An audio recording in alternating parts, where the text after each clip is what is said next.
Hey, this is Misty with How Creative Creations, the Stick Punny Lady. The month of December, we were at Yule Viking Fest in Kilgore, Texas. This year, it was at Avalon Fairgrounds. That was our booth set up, and they had lots of actors. They had Krampus and the different Norse gods, because this is Viking themed. And it snowed in Texas. Doesn't happen very often. This is our friend Ace. She does awesome bubble shows. I mean, fixing to start. Come on, she was catching snow in the bubbles. And there's Thor and Loki. Thor dressed as Freya to get married, and Loki is the handmaiden. It's one of our favorite stories. Thor's hammer got stolen. He was getting it back. This is another one of Ace's bubbles. Look at that. She makes it around almost 2 full times without it breaking.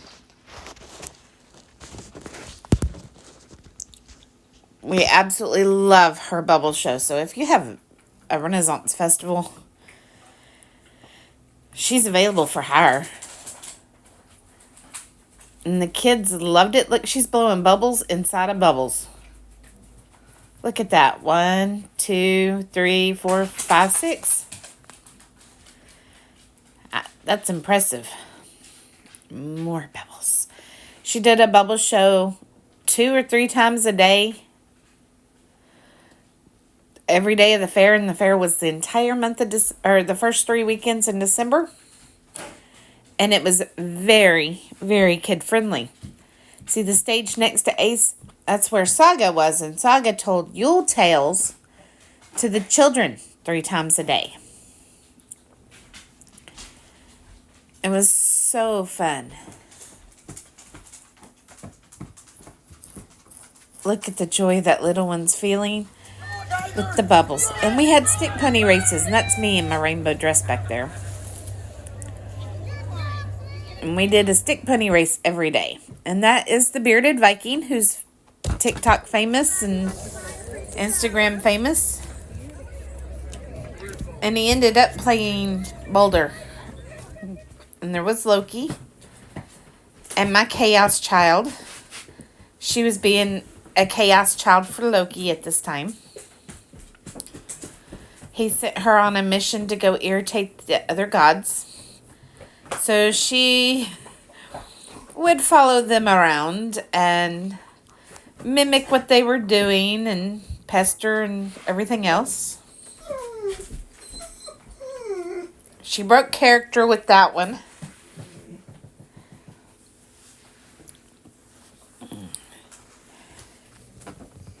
But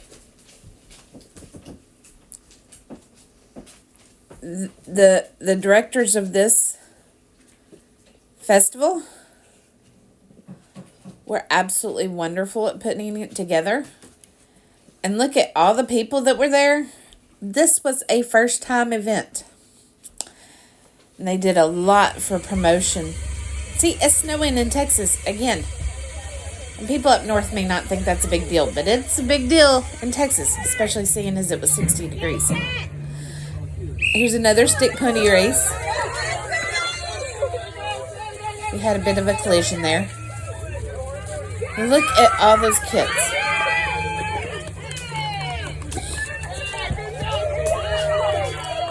Oh, she tried so hard. She tried so hard.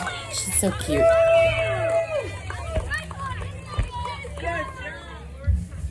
And there's Saga telling some stories with Thor. And here's one of the daily parades. There was a daily parade every day, which was awesome. And that's Thor dressed up in his wedding dress to go be Freya to get his Mjolnir back from the ice giants. And see, there's many of the different gods and goddesses and different characters. There's Valkyrie, there's Odin.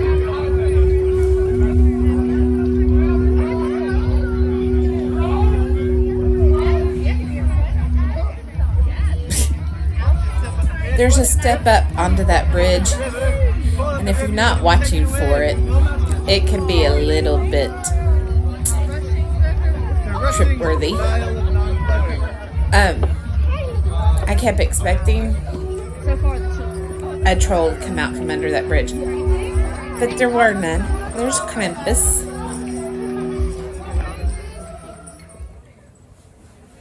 There's more of Ace in her bubble show.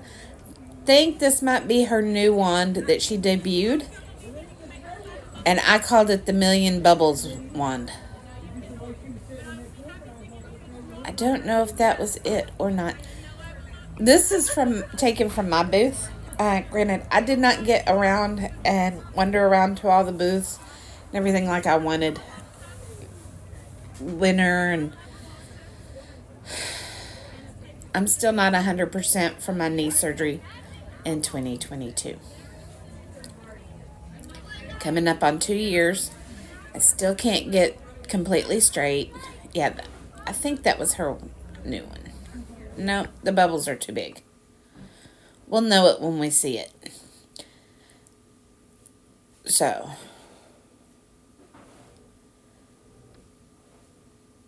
look at the kids. They loved. Oh, another stick bunny race. Oh, we had a collision. We had another one right here. Somebody slid into me. And the next parade.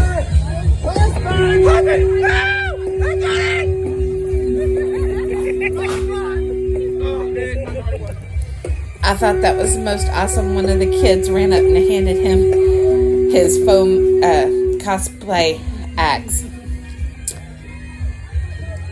Thought that was brilliant that he acted like that. And they all took great care to play with the kids and everything.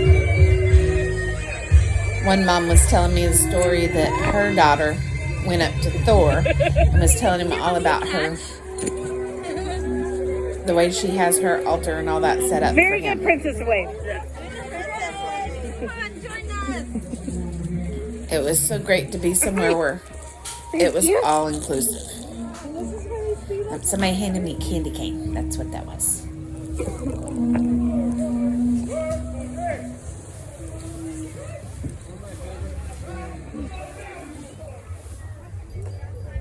Oh, here's her million bubble wand. The new one.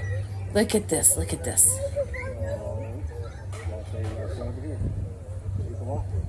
Like the ground's getting covered. It looked like it snowed. There's so many bubbles coming out of that wand. She said she was going to have to figure something else to do about the wand sticks because it's so heavy when she pulls it out of the bubble solution that it was bending her sticks. But look at that.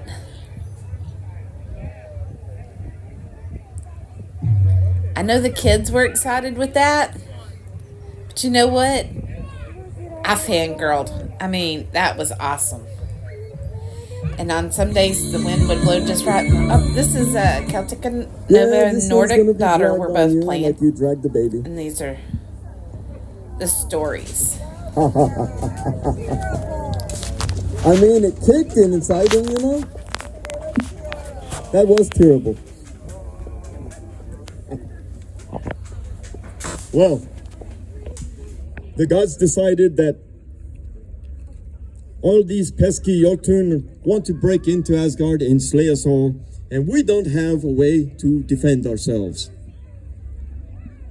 So they decided to commission someone to make a wall. But who in their right mind would build a wall for the Aesir? Maybe the Midgardians. Would you all build a wall for the Aesir? Yes. Yes. Oh, look at this one. Yes. Are you the builder? Yes. Well, Heimdall is going to take the place of the builder. This builder was named Hrimthr.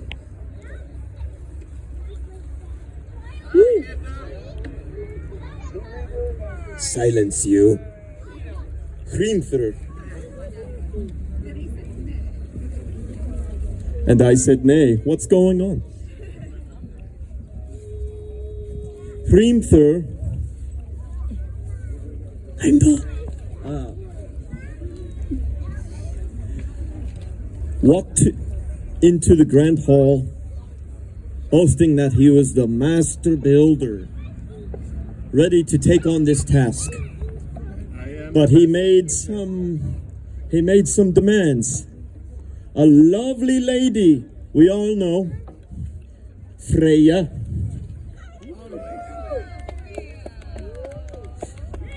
and a piece of the sun and moon. Just a piece. And the gods weren't too happy about that. They didn't want to give away their prize. Don't do that. Now he's contemplating it over here. So Loki spoke out to the Allfather and devised a plan. He said, "We'll give this man an impossible timeline to perform this impossible task. One full phasing of the moon. One full phasing of the moon. From new to new again."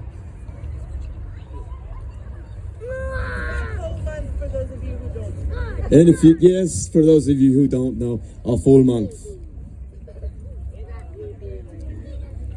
But what they didn't know was the nature of the builder. He gets to work. He's given his oils and his stone, and he brings his horse. This is a massive horse. Big, strong horse.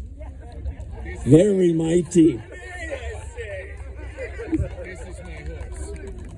Beautiful horse. Oh, look at him trot. You can hear it in the distance. But I digress.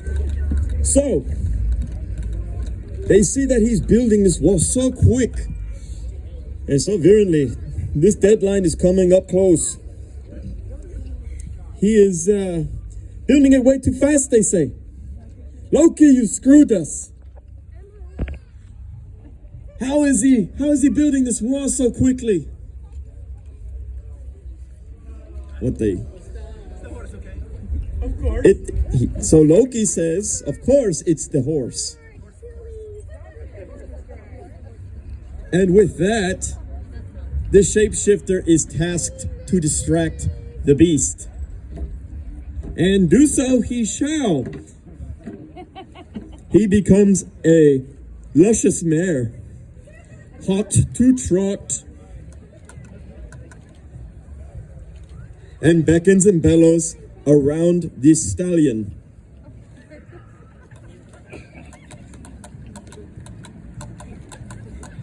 Flaring its tail in the heat of distraction.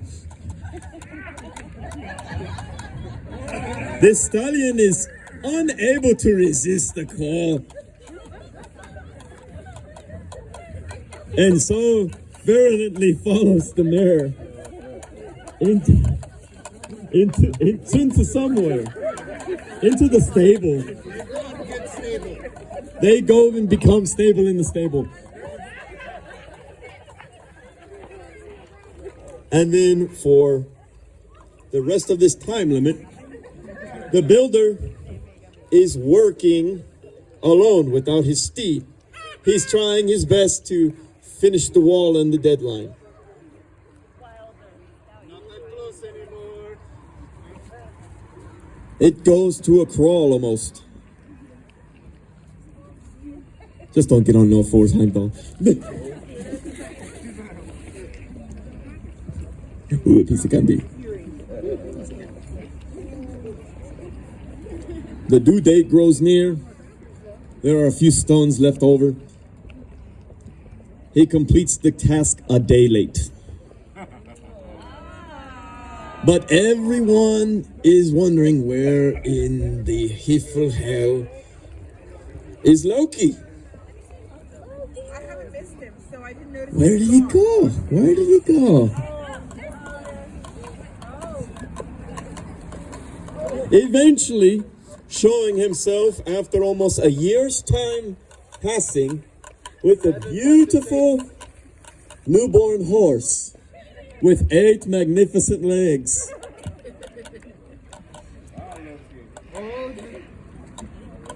And That's what I got. uttering in pain that he will stay silent from where the horse came. But we all know where the horse came from.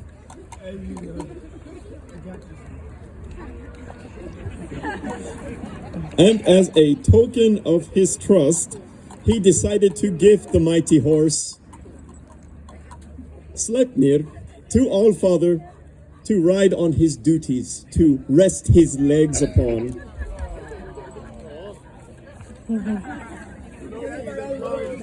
Loki the kind, Loki the out of breath, Loki the post-mortem.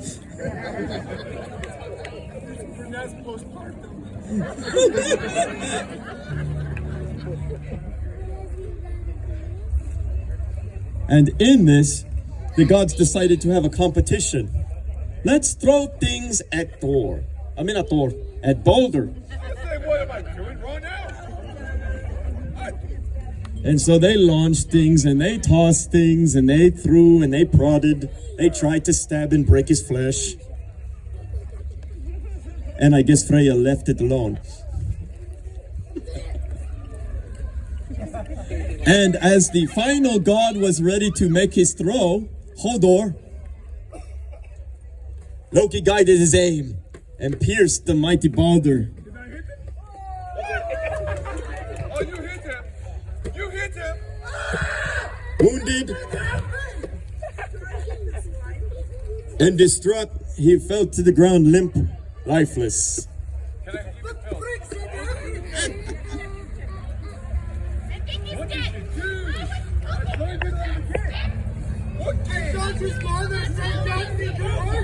We were not doing that! And as we all know, Balder at birth was given a spell of sorts by his mother to prevent him from all harm. And the only thing that could break the curse was mistletoe. So mistletoe being his doom, he laid lifeless, dead. Can I have his beard? But it's stripy. And Allfather left, which is gone. Eventually, Mother! Look what happened! and to resurrect Balder himself, he asked,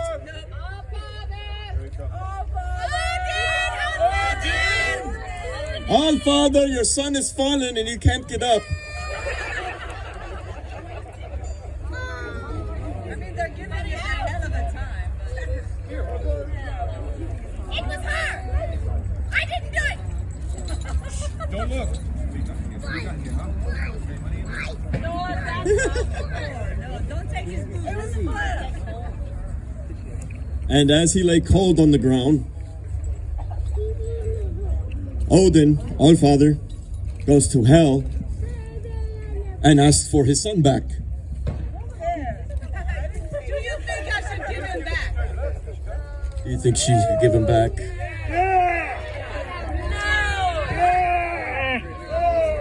Exactly, she asked why. With mild stipulation, yes. So a pact was made. Hel asked Odin and tasked Odin to get a tear from everything in all the 9 realms, to shed a tear for Balder, to bring him back to life. I want to see you all shed a tear. Shed a tear. I have a problem. Give me your tears. Give me your tears. Yes, pour your tears for another day. Give me your tears. Oh, thank you. He got tears from the people of Midgard, all the Asgardians, the rocks, the trees.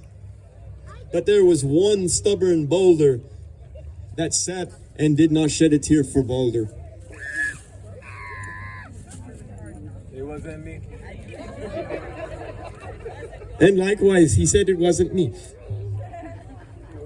It was Loki in disguise, not shedding a single tear for Balder. So Hel did not get a tear from every being in all the 9 realms. And there, in Hell, Balder is trapped, unable to escape until Ragnarok come and end. But maybe we can resurrect him. Maybe we can. Maybe. I guess you can have one chance. Okay. On the count of 3, I want you to start chanting. Balder, Balder, Balder. 1, 2, 3. Balder, Balder, Balder, Balder, Balder, Balder, Balder, Balder, Balder.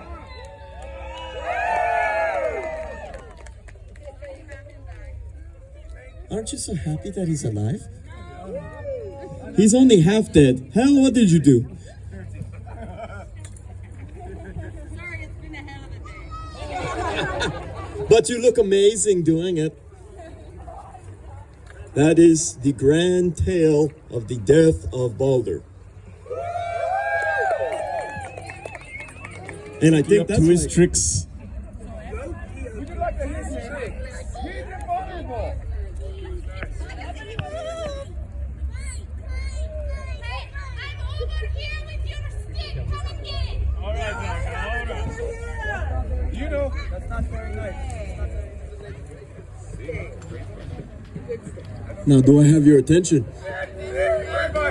So this is the last day's parade. And you'll see there's a gap in the parade. We had Ivar the Boneless, which is a child that part of the proceeds of this fair go to. He has to turn around because he can't go over that bridge that we talked about earlier. So there's a gap in the parade right here.